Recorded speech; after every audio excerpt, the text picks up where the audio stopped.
റസൂല് മറ്റൊരു കാര്യം പറയുന്നുണ്ട്, ഭാര്യമാർക്ക് വേണ്ടി നമ്മൾ അണിഞ്ഞൊരുങ്ങണം.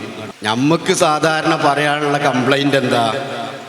നമ്മളെ പെരയിക്കാണ്ട് കയറി ചെല്ലുമ്പോൾ ഓള് പാത്രമൊക്കെ മോറി ആ രണ്ട് കൈയും ചന്തയിലൊക്കെ തുടച്ചിട്ട് അങ്ങനെ കയറിയ വൃത്തിയും വെളുപ്പില്ലാത്തവളാണ്.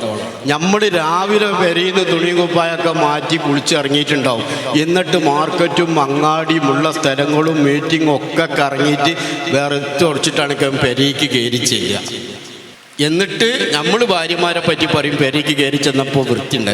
അള്ളാൻ്റെ റസൂല് സല്ലല്ലാഹു അലൈഹി വസല്ലമ തങ്ങളിൽ നിന്ന് ഇൽമു പഠിച്ച അബ്ദുല്ലാഹിബിൻ അബ്ബാസ് റളിയല്ലാഹു അൻഹു പറയുന്നത് കാണാം, ഇന്നീല അത്തസയ്യനു ലി ഇംറഅതി, ഞാൻ എൻ്റെ ഭാര്യയ്ക്ക്, അള്ളാൻ്റെ റസൂല് പഠിപ്പിച്ചതാ, ഭാര്യയ്ക്ക് വേണ്ടി ഞാൻ ഒരുങ്ങും.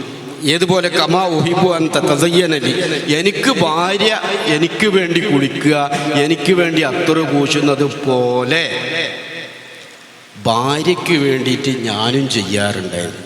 നമ്മൾ എത്ര ആൾക്കാർ അള്ളാൻ്റെ റസൂല് വീട്ടിലേക്ക് അങ്ങോട്ട് കയറി ചെല്ലുന്നതിന് മുമ്പ് മുടി വാരും, കണ്ണിൽ സുർമക്കിടും, എന്നിട്ട് ആ വീട്ടിലേക്ക് കയറി ചെല്ലും.